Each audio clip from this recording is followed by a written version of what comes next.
الحمد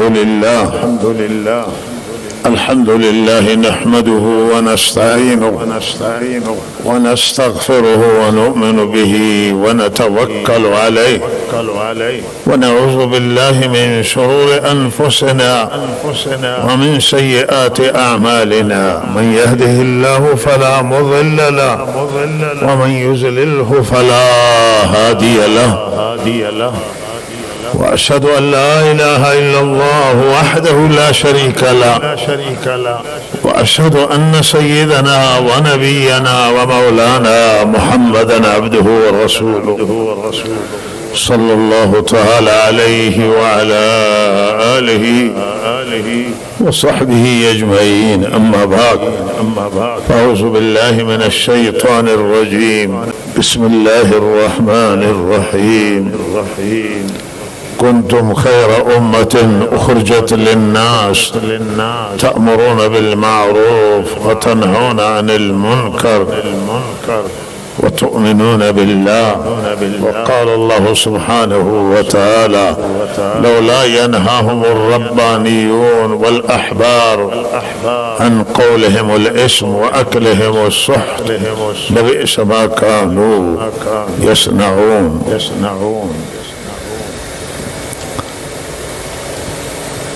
سروران عزیز، در هر دور و هر زمانه از وقتی که بشر به دنیا آمده است،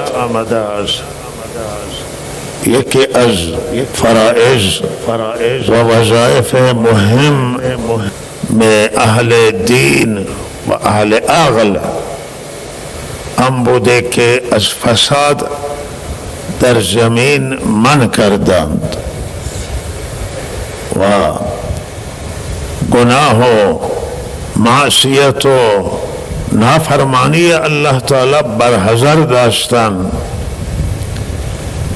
و حتی نه تنها اهل دین که وظیفه اونها بوده و الله تعالی وظیفه اونها قرار داده، بلکه اهل عقل هم اغلای قوم که دین نداشتن، هدایت نداشتن، هم از بسیار فسادها بر اساس عقل منع می کردن و الان توی دنیا هم کم و بیش وجود داره. و برای اینکه زمینی که ما به آن زندگی می کنیم این زمین فاسد نشود، و اگر زمین فاسد بشه قابل زندگی نمیشه، کسی نمیتونه بر این زمین زندگی کند،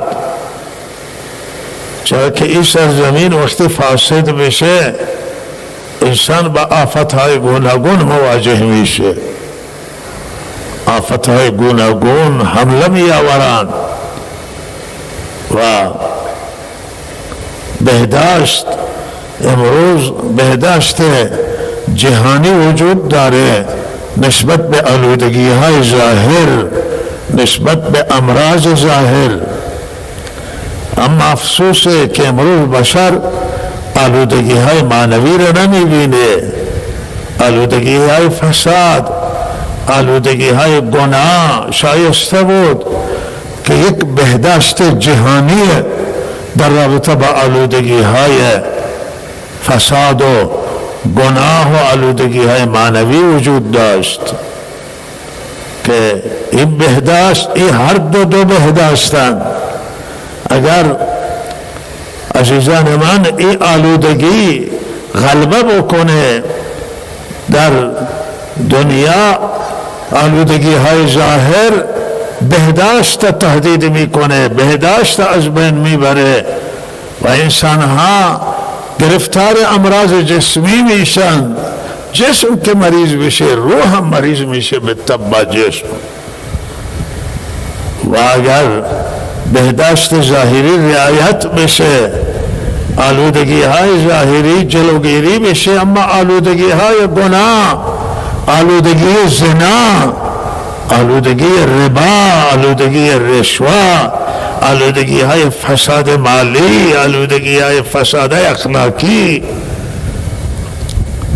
آلودگی نافرمانی الله، آلودگی ظلم و حق کشی، اگر این فساد در دنیا را بیفته، بعد هم اینها بهداشت معنوی را به خطر می اندازند، بهداشت ظاهری را به خطر می اندازند، زندگی بشر را به طور کلی تهدید می کنند و تهدید میشن.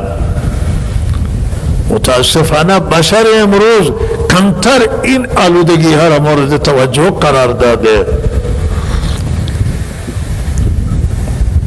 وقتی توی دنیا ظلم باشه، وقتی توی دنیا جنایت قتل خونریزیه، وقتی توی دنیا رشوه، ربای، فساد مالیه، فساد اخلاقیه، فسادهای گوناگونه،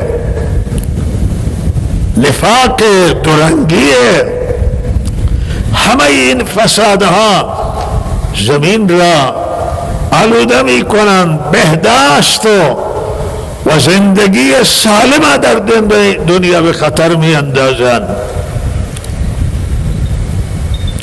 این آفتهای که هجوم آورده و در حال هجوم آفتهای دیگه مانند کرونا و غیره، همه اینها از آلودگی های معنوی برخاستند.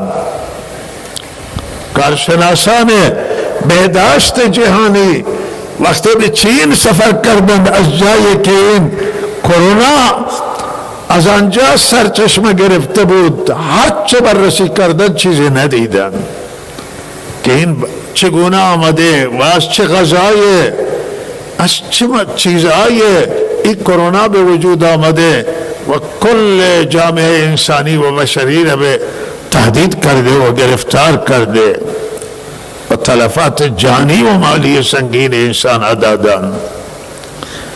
لہذا اما این بهداشت اینها متوجه نمیشن، آلودگی معنوی را نمیفهمند. این وظیفه کارشناسان اسلامیه، کارشناسان دینیه،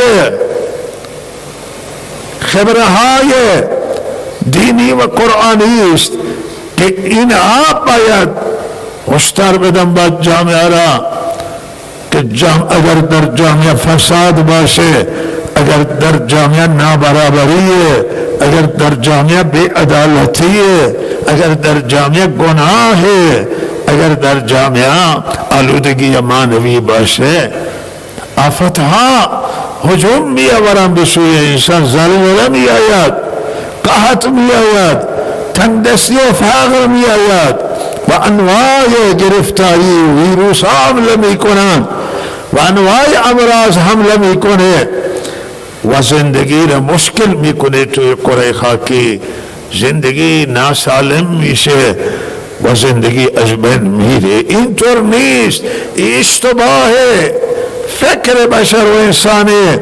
اگر این فکر بکند که هر کسی که گناه میکنه عواقب گناه به خودش برمیگرده، عواقب نافرمانی به خودش برمیگرده و این اشتباه محضه.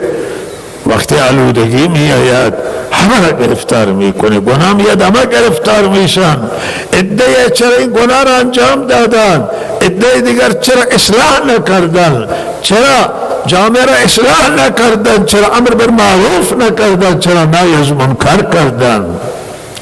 کسی که نماز نمیخوانه شومی او منحصر به او نمیشه، کسی که زکات نمیده، کسی که روزه نمیگیره، کسی که اوامر الهی را اجرا نکنه، کسی که از الله فرمان نبرد، کسی که حقوق مردم تلف کنه، همه اینها برگشت میکنن به خود انسان ها. کما اینکه وقت اطاعت میشه، وقت فرمان برداری میشه، وقت همه مسائل رعایت میکنن، در مسیر صحیح و درست حرکت میکنن، از لحاظ اعتقادی، از لحاظ عملی، از لحاظ اخلاقی، بالاخره دنیا آرامش پیدا میکنه، دنیا سکون پیدا میکنه با ذکر الله، با یاد الله، با ایمان، با عمل صالح که همه اینها در ذکر الله داخلند. الذين آمنوا وتطمئن قلوبهم بذكر الله، الا بذكر الله تطمئن القلوب. اللہ تعالیٰ فرماتے لہذا اطمینان حاصل میشه، سکون میشه، زندگی گوارا میشه، زندگی لذت بخش میشه و سکون میآید و آرامش میآید، جان آرامش پیدا میکنه. وقتی توی مسیر فطرت قرار بگیره، مسیر صحیح قرار بگیره، از فساد به دور باشه، جهان آرام میگیره. همه انبیاء علیهم السلام کارشون اصلاح جامعه بود، کارشون برقراری عدالت بود و انبیاء الله برای اجرای عدالت، انبیاء الله تعالی برای دعوت الله و اصلاح جامعه از فساد فرستادن و امتان پیشین هم قبل از دین اسلام هم وظیفهشون همین بوده. این تنها وظیفه مسلمانان نیست، تمام کتابات که قرآن این صحبت میکنه توی حدیث موجودن که امتای پیشین هم وظیفهشون بوده اصلاح بکنن جامعه را. حالا یک تفاوتی که در امتای پیشین هرگاه که نیاز شده الله تعالی پیامبری را فرستاده است، ولی الان نه دیگه. و بعثت خاتم النبیین رحمت للعالمین دیگه پیامبر نمی آید و این وظیفه تا قیامت بدوش امت بدوش مسلمانان، ولی در هر دور مردم از فساد من کردن. این من وظیفه علما نیست تنها، این وظیفه یک کشور خاص نیست، بلکه این وظیفه زن و مرده، پیر و جوانه، وظیفه همه ما هست که از دین حفاظت بکنیم، از دستورات الله حفاظت بشه، از قرآن حفاظت بشه، از سنت حفاظت بشه، از شریعت حفاظت بشه و این حفاظت وظیفه همه ما هست و این حفاظت به همین صورته که باید مردم رعایت کنن قوانین خدا را، مردم به دستورات الله عمل بکنن، از خدا فرمان ببرن، حقوق الله رعایت بشه، حقوق الناس رعایت بشه. این وظیفه همه ما هست که از گناه به حکمت من بکنیم. حالا حکومت ها به صورت دیگه بالاخره اونا قدرت در دستشونه، اما ما نه، ما با زبان، با حکمت، با دعوت مردم ها دعوت بدیم بین که از الله فرمان ببرن، گناه نباشه توی شهر ما، فساد نباشه، معصیت نباشه و این خطر داره برای شهر ما، برای سلامتی شهر ما، برای سلامتی استان ما، برای سلامتی کشور، برای سلامتی جهان، آنه که گناه نکنند. این همه مشکلاتی که امروز جامعه انسانی، جامعه بشری، جامعه اسلامی، مسلمانان امروز با مشکلات گوناگون که مواجهن برمیگرده همین که ما نسبت به دین بی تفاوتیم، نسبت به احکام الهی بی تفاوتیم، گناه انجام میگیره خلاف فرمان الهی، خلاف دستور الله، دستور الله که همه حکمت هست شکسته میشه. دستورات الله تمام در مسیر فطرت انسانان، همون مسیری که الله انسان برای او پیدا کرده است، مسیر سالم مسیر فطرت، گناه برخلاف مسیر فطرت، نافرمانی برخلاف مسیر فطرت و لہذا این ناهنجاری به وجود می آوره. این اختلافات قومی، اختلافات خانوادگی، اختلافات کشوری، اختلاف ملت ها، اختلافات مرزی و تمام اختلافات برمیگرده به اینجا که فساد زیاده، گناه زیاده و این فساد ناهنجاری ها را به وجود می آوریم، فساد قحط به وجود می آوره، فساد اختلاف به وجود می آوره، فساد قتل به وجود می آوره که قتل که بالاترین گناه هم از گناه ها سرچشمه میگیره. اول گناه کوچک، کم کم گناه بزرگ و منجر آخر به قتل و مشکلات میشن. لازم ما باید وظیفه من انجام میدیم.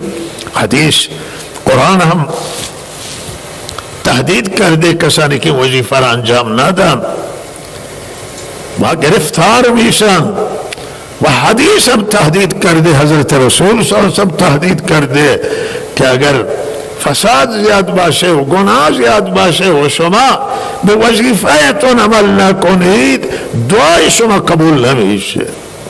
وقت فریاد میکنید، گریه میکنید و دعاها قبول نمیشه. وقتی که فرموده الله تعالی ظالمین و جباران دنیا و سرکشان دنیا را بر سر شما مسلط میکنه و وقت آفات می آید و بلا می آید و دعا به برگه الله تعالی قبول نمیشه. دعا زمان قبول میشه که ما از خدا فرمان ببریم، ما به وظیفه من عمل بکنیم، الله را خوشنود کنیم، الله را راضی بکنیم. وقتی ما برخلاف دستور الله تعالی عمل بکنیم و از الله نافرمانی بکنیم، لہذا دعاها آفتها و عذابات درشون باز میشه و دعا قبول نمیشن. و حدیثه و روی این وظیفه محوریه، این وظیفه بزرگه، اساسی این وظیفه و این باید انجام بدیم. امروز چقدر توی شهرتون اعتیاد موجوده، توی منطقه موجوده، چقدر حق کشی هست، چقدر مظالمه، چقدر فساده، در حال گسترش است. و من و شما وظیفه من عمل بکنیم، به وظیفه من برسیم. محاسب باشیم که توی دنیا تمام گمراهان دنیا و تمام عزیزان من، تمام باطل دنیا، گروه های باطل، ملت هایی که بر سر باطل قرار دارند، جوانان هدف قرار میدن، زنان جامعه را مورد هدف قرار میدن. امروز اینترنت همه جا موجوده و لحاظا فضاهای مجازی اینها همه جا هستند و اینها امروز هدف قرار دادن حیای مردم را، دیانت مردم را، ایمان مردم را سوس میکنن، شک میاندازند و شبهه میاندازند، به مقدسات توهین میشه و این توهین هدف داره و با توهین مقدسات، با شبهات، بر اعتراضات میخواهند عقیده مردم را سست کنند، میخواهند دیانت مردم را سست کنند با یک کلمه. شیاطین جنی و انسی، قرآن میگه من الجنت والناس، شیطان هم از جن و هم از انسان هست. مواظب باشید که فکر نکنید که شیطان فقط جنیه، نه، شیطان هم جنیه و هم انسیه. اینها وارد صحنان، اینها فعالیت میکنن، اینها دلارهای میلیاردی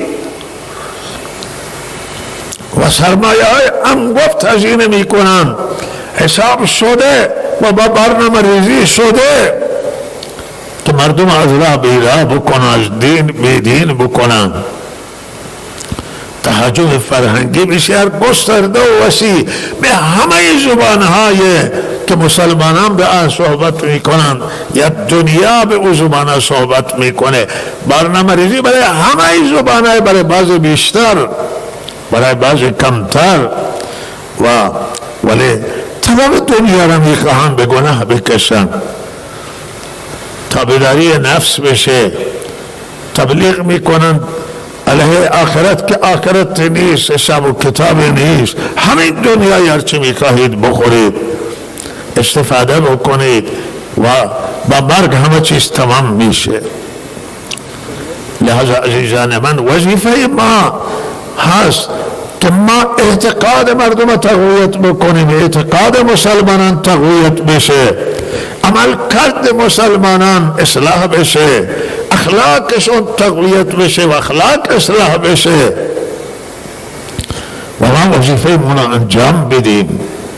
زنان، جوانان و طیفه مختلف، جوانان متدین، زنان دیندار و همه طیفه علما، دانشگاهیان، فرهنگیان و کل جامعه وظیفه‌اش را انجام بده و این انتظارات پروردگاره و الا الله ناراض میشه و این ناراضگی گران تمام میشه برای جامعه ما، برای همه طیفه گرانی و سنگینه و این معنی میشه که ما وظیفه من انجام ندادیم و گرفتار میشیم به پریشانی. الله پریشانی ها را برطرف بکنه. همه باید از نماز استقبال کنید. دانشگاهیان عزیز، دانشجویان عزیز، دختران، پسران، فرهنگیان، خواهران و مادران، جوانان و تمام طیف از دین استقبال کنی، از نماز، خصوصا نماز از محورهای عظیم دینه. دین حافظ شما، حفاظت میکنه شما را و فرزندانتون از تمام مشکلات. هم در دنیا حفاظت شما با دینه، هم در آخرت حفاظت شما با دینه. نماز که یکی از محورهای بزرگ محافظت کننده انسانه، از گناه من میکنه، از فساد جلوگیری میکنه و نماز ما برپا بکنیم، با اهمیت بخونیم، با جماعت بخونیم و نماز همه جا برپا بشه. نماز و جماعت تو صف جماعت بیستید، مساجد آباد بکنید و به مساجد بیایید که مساجد محل نورن، نور هدایتن، نور ایمانن. مساجد خانه خدا و خانه خدا را آباد کنید تا خانه شما را خدا آباد کنه. خانه خدا را آباد کنید تا خود شما را الله آباد کنه، همه ما را. و بیدار باشید و مواظب باشید. احتیاط تهدید بزرگ امروز برای جامعه. مشروبات الکلی تهدیدی است، گناهات تهدیدند، بے حیائی تهدیده، بے عفتی تهدیده، بے بندوباری تهدیده. اینا همه شیوه‌های غربی ها هستند این گناه ها. و مواظب باشید که آنچه که اسلام من کرده حکیمانه، آنچه که اسلام فرض قرار داده حکیمانه، دستور خدا همه حکیمانان. خدا را هیچ کسی از ما ویل نکنه، از خدا فاصله نگیره و دستورات خدا اجرا بشن و مراعات بشن، مراعات پروردگاره. با خدا باشیم هر جا هستیم. جوانانتون نسبت به دین توصیه و تاکید بکنید، نسبت به علم توصیه و تاکید بکنید. از محورهای عظیم علم و دانش و مردم ما باید به دانش رجوع کنند، به علم رجوع کنند. علم خیلی حیاتیه، بسیار مهمه، بسیار تاثیر گذاره و دانش امروز و دانش عصریه، دانشی که امروز توی دانشگاه ها تدریس میشه، تو مدارس آموزش و پرورش تدریس میشه، حیاتی و مهمه. فرزندانتون نگذاری که ترک تحصیل میکنن. دانش دینی مهمه، دانش قرآنی مهمه، دانش های دینی، دانش های همه دانش ها حیاتی هن، همه دانش ها مهمن، همه دانش ها تاثیر گذارن در جهت ساختن جامعه، در جهت آبادانی دنیا و آخرت. ما هم دنیا داریم هم آخرت داریم، هر دوتا را باید بسازیم و ساختنشون با این دوتا علم و دوتا دانش میشه. این دانش زن و مرد ندارن، همه زن و مرد باید دانش یاد بگیرن، باید علم یاد بگیرن. علم مفید، علم مؤثر، علم لازمه زندگی بشری، زندگی خوشگوار و راحت. و لہذا و از مهمات دیگر اینه که جوانان سعی بکنید که مشغول کنید و شغل خیلی مهمه، کار خیلی مهمه و جوانان را گدا فروری نباشه که پول مجانی در دستشون بدید، کارشون بگیرید، یک شغل بکنید و حقوقشون بدید. و اگر پول مجانی بدید این یک نوع گدا فروریه، یک شغل وادار کنید و در مقابل شغل هر پول اضافه بدید، اشکال نداره. امروز توی جامعه ما گرچه بالاخره بسیاری از این یارانه ها استقبال میکنن و یارانه ها میپسندن، اما کاش که به جای سیاست یارانه برای مردم شغل ایجاد میکردن، کار ایجاد میکردن و تا مردم در مقابل کارشون پول دریافت میکردن. این بهترین سیاست بود. مردم کار کنن، مردم بیکار نباشن. اینطور نباشه که کسی گزارش داد که به هر حلالی که پول میرسه میگه چرا کار بکنیم، این پول هم در دور دوا نمیکنه، ولی میگه چرا کار بکنیم. بالاخره همین پول هم میگیرند و به همین اکتفا میکنند و به جای اینکه برن کشاورزی کنن، برن دامداری بکنن، برن کار کنن. بسیاری خانواده ها کار را ترک دادن و این سیاست معلوم نیست سیاست یارانه را که بر کشور ما تحمیل کرد. الان سیاست باید این سیاست افیش می گرفتن، سیاست توسعه کشور، سیاست آبادانی کشور، سیاست کار که پای همه را به کار بکشن، پول بدن ولی ایجاد شغل کنن برای مردم، تعلیم بدن به مردم، شغل و پول بدن. و همین یارانه حالا متاسفانه هیچ درد را دوا نمی کنه. یارانه را اضافه کردن ولی پول از کار افتاده. مهمترین سیاست و بالاترین سیاست الان در کشور رسیدگی به خود ملت.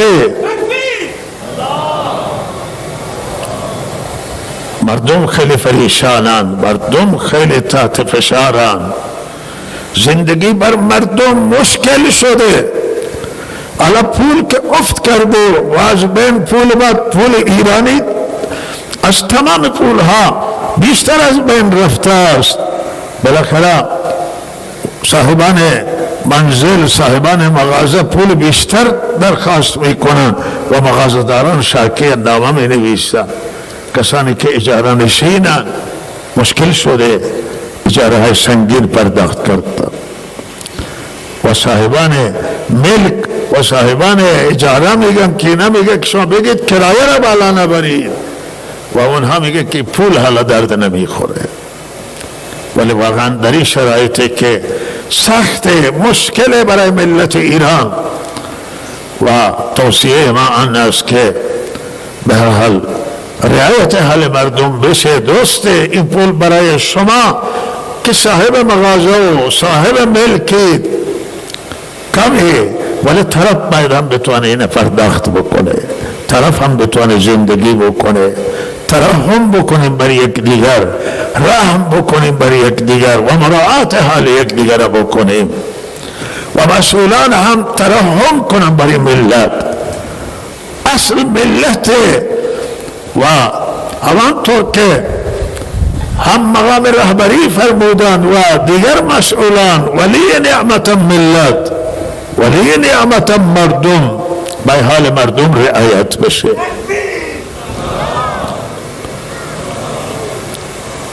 به سیاست را در پیش بگیریم که بالاخره مردم از این اضطراب و از این استرس و ملت از این فشار فوق‌العاده که بر سرشونه و قدرت خرید را از دست داده، خرید ما یحتاج را، خرید ضروریات زندگی را، ملت از این فشار بیرون بیاید. بعض نشستگانان، معلمانان، اصنافان، کارگرانان، هم کارگر و هم کارفرما، همه در فشارند و روی این باید سیاستی در پیش بگیرند. مسئولان امر برنامه ریزی بکنند که ملت بیشتر رنج نکشه، بیشتر کشر ضعیف آسیب نبینه، اکثر آسیب نبینند. این مهم روی این مسئله بیشترین باید فکر بشه. والله تعالی توفیق عنایت بکنه. واقعا این توهینی که در هند نسبت به پیامبر اعظم، پیامبر اسلام توسط حزب حاکم که از احزاب متاسفانه حزب حاکم حزب افراطگرایه و از وقتی که این حزب به حکومت رسیده در هند بر مسلمانان مصیبت وارد شده و مسلمانان پریشانند و لحاظا هند کشور خوبی بود و حکومت‌های گذشتهشون اعتدالگرا بودند. متاسفانه این حزب و بالاخره سردمداران این حزب به افراط میل دارن، افراطگرا هستند و لحاظا اهانت هیچ عقل توی دنیا، عقل سالم اهانت قبول نداره. اهانت بر مقدسات در قرآن عظیم الشان آمده. ملت مسلمان حق نداره به مقدسات هیچ دین، هیچ مذهب و هیچ راه و روش حق توهین نیست. ما حتی حق نداریم به بت‌های مردم توهین بکنیم، به معبودان مردم که نه حق تراشیدند اونها را، ولی نمیتونید توهین بکنید. الله میگه شما معبودان مردم توهین نکنید. من کرده اسلام به این که هیچ کسی به هیچ کسی توهین نکنه، هیچ مذهب به مذهب، مقدسات مذهب، دین به دین. ما به هیچ کسی حق توهین نداریم و تعجب میکنیم که دنیا با این ادعای تمدن، با ادعای پیشرفت و با ادعای فرهنگ ملت ها چرا کار بی فرهنگی و بی تمدنی که ضد تمدن، ضد فرهنگ سالم انجام میدن، اهانت میکنن و ما محکوم میکنیم با شدت تمام این عمل را و انتظار داریم که ملت هند، مردم هند و خصوصا دولت هند هم و حزب حاکم با افراد که اهانت به پیامبر اعظم صلی الله علیه وسلم کردن با اونا برخورد جدی بشه. یه وقتی یه اخباری می شنیدم که نخست وزیر انگلیس گفته که ما چون توی کشور ما آزادیه، ما نمیتوانیم کسانی که به مقدسات مسلمانان توهین کردن چیزی بگیم. این خلاف آزادیه. این آزادی نیست.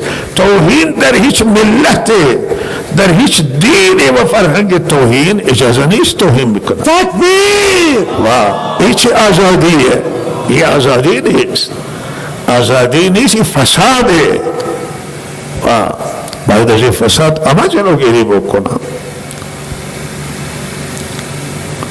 و آخری کلمه اینه که متاسفیم از این که اعدام زیاد شده توی کشور ما و هم استان ما. حالا یک سری اعدام که قصاصن، قصاص حکم خدا هست، دستور الله تعالی و هر کسی که به قتل برسه ولی اسرا الله اختیار داده که قصاص بکنه. حکم اول قصاصه و دو اجازه هم داده که عفو کنه یا تخفیف یا دیگه بگیره و طرف ویل بکنه. در رابطه با قصاص هیچ کسی اعتراض نداره، ولی من بعد اعدام های دیگر هستن که به هر حال اعدامات تعزیریه، یعنی اعدامات برداشت های از قرآن عظیم الشانه که مذاهب برداشت های متفاوت دارن، اجتهاد مختلفه و لحاظا این ضایعات هم برای کشور، ضایعات هم برای ملت ما، برای نظام جمهوری اسلامی و ما امیدواریم که مسئولین داریم برای تدبیر بکنن، فکر کنن. ما خیرخواهیم، دشمن نیستیم، ولی به هر حال مسئولیت داریم و اگر این مسئولیت هم انجام ندیم میترسیم و فقط این روی وظیفه اسلامیه، وظیفه شرعی، وظیفه دینیه، دستگاه قضایی ما و بزرگانی که در دستش امره تجدید نظر کنند در قوانین ایرانی. قوانین ما انتقاد دارند و این قوانین باید مورد تجدید نظر قرار بگیرند. قوانین جزایی کشور ما معتقدیم با اسلام بسیار تطبیق نداره و لحظه که اجتهاد یک کارشناسی در مقابل کارشناسی دیگه کارشناسی موجود، در مقابل نظر ده نظر دیگه موجوده. اینا را بررسی کنن، توی تمام دنیا بررسی میشه. یک دلایلی که من دارم و انتقاد دارم همینه که قوانین ما هیچ بررسی نمیشه و تغییرات در اونها نمی آید. تغییرات میاد، تغییرات به نفع مملکته، به نفع کشوره، به نفع حاکمه، به نفع ملته. الله تعالی توفیق عمل عنایت کند و صلی الله علی سیدنا محمد و آله و صحبه.